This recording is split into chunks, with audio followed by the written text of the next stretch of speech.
Seorang pengendara sepeda motor meninggal setelah kecelakaan dengan mobil pick-up berkecepatan tinggi di Kabupaten Sumeneb, Madura. Tabrakan ini terekam CCTV dan masih dalam penyelidikan polisi.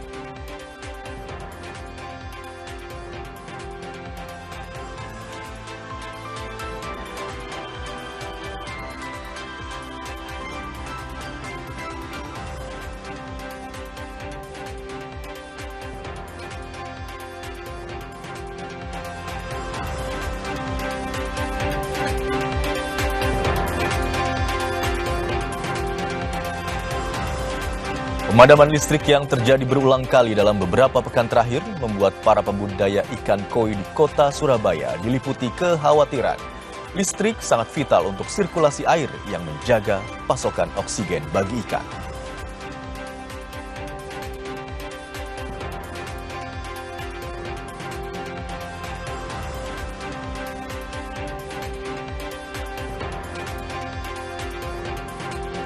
Tim SAR gabungan mengevakuasi 2 orang pendaki yang mengalami kecelakaan saat mendaki Gunung Soputan, Kabupaten Minahasa Tenggara, Sulawesi Utara.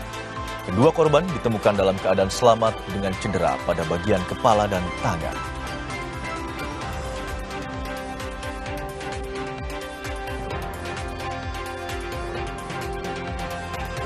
Pasca kecelakaan kereta api Pangrango yang menghantam truk hingga menewaskan seorang pengendara motor, Satreskrim Polres Sukabumi bersama PT KAI menggelar olah tempat kejadian perkara. Dalam olah TKP ini, polisian memeriksa sejumlah titik termasuk palang pintu yang sudah hampir 2 tahun tidak pernah digunakan.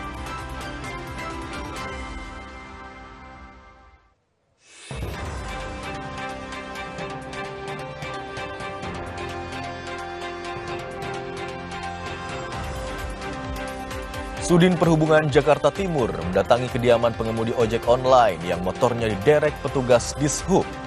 Selain bersilaturahmi, sepeda motor pengemudi ojol yang sempat diderek petugas akhirnya dikembalikan.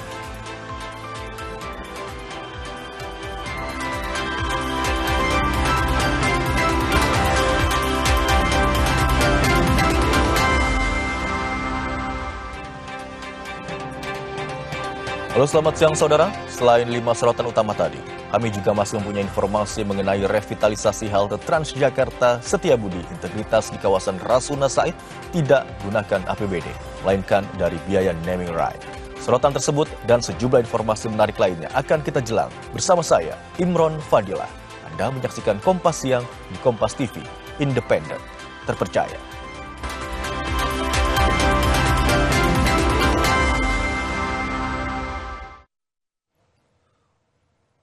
Seorang pengendara sepeda motor tewas setelah terlibat kecelakaan dengan sebuah mobil pick-up berkecepatan tinggi. Tabrakan yang mengakibatkan korban meninggal dunia ini terekam CCTV dan kini masih dalam penyelidikan polisi. Mobil hitam tahun. Rekaman CCTV memperlihatkan detik-detik kecelakaan maut yang melibatkan sepeda motor dan sebuah mobil pick-up di Jalan Raya Nasional Desa Pakandangan Tengah, Kecamatan Bluto, Kabupaten Sumeneb. Dalam rekaman terlihat seorang pengendara sepeda motor melaju dari arah timur dan hendak menyeberang ke arah SPBU Desa Pakandangan Tengah. Pada saat yang bersamaan, dari arah berlawanan, melaju sebuah mobil pick-up Suzuki Carry bermuatan bawang putih. Tabrakan tak dapat dihindari dan benturan keras menyebabkan pengendara sepeda motor meninggal dunia. Hingga saat ini, polisi masih menyelidiki penyebab kecelakaan tersebut.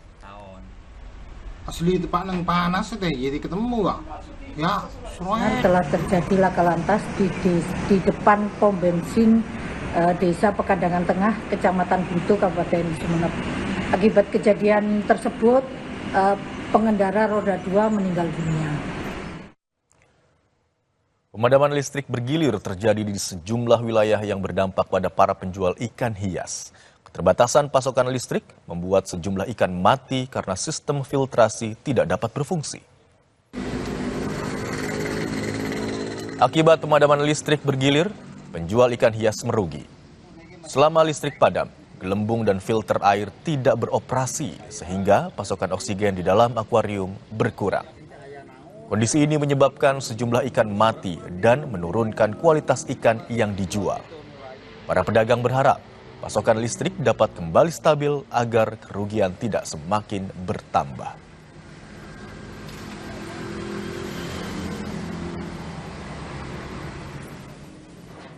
Pemadaman listrik bergilir juga berdampak pada usaha pangkas rambut. Aktivitas pelayanan kepada pelanggan menjadi terhambat karena sebagian besar peralatan mengandalkan pasokan listrik. Akibatnya, pelayanan kepada pelanggan terpaksa dihentikan sementara atau mengalami keterlambatan. Kondisi ini tidak hanya mengurangi pendapatan pelaku usaha, tetapi juga sempat menyebabkan sejumlah pelanggan memilih menunda layanan potong rambut hingga pasokan listrik kembali normal.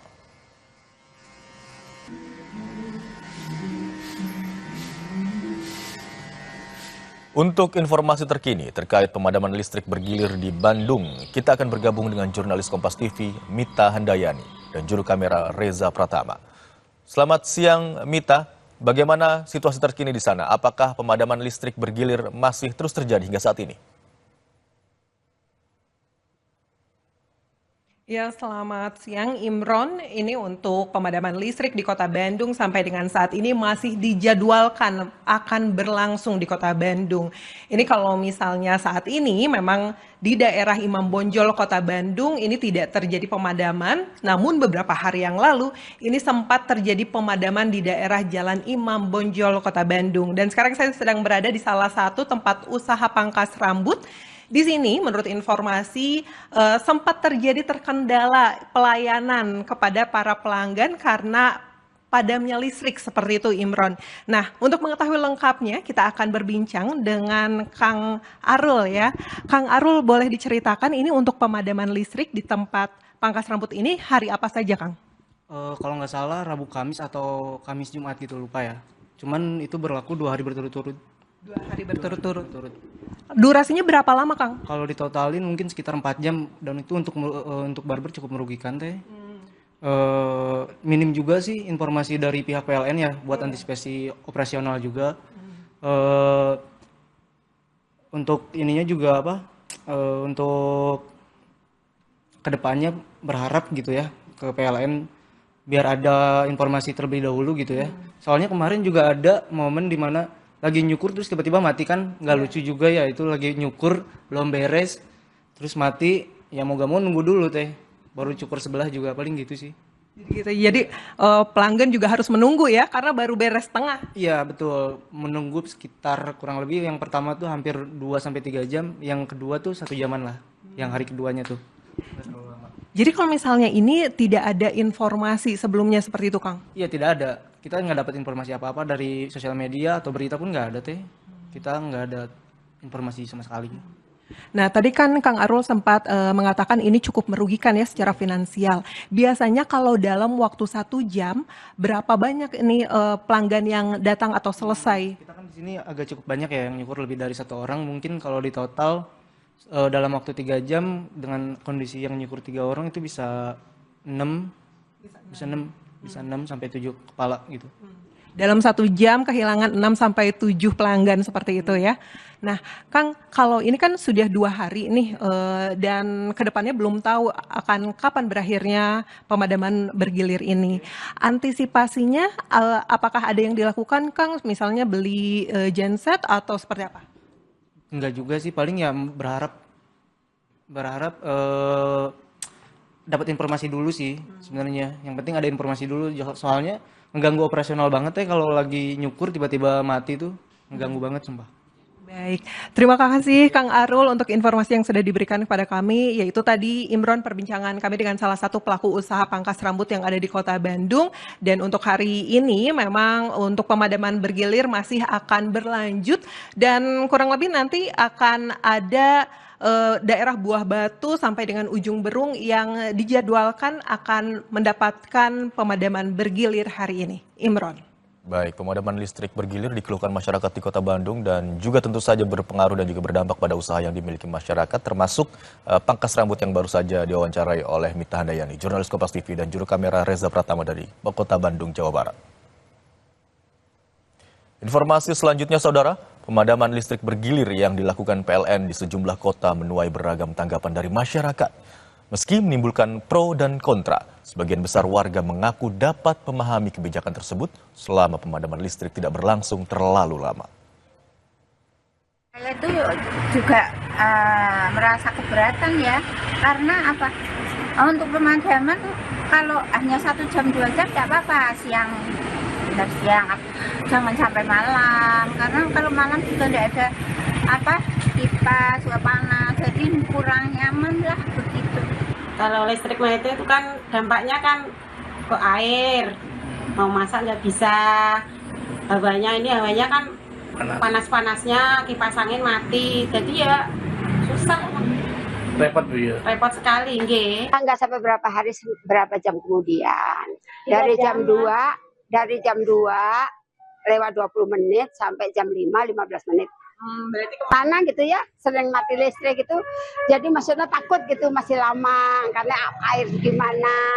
Kalau dikontrakan ya aku ngontrak. Kalau udah mati itu seperti gua pet, nggak kelihatan tempatnya.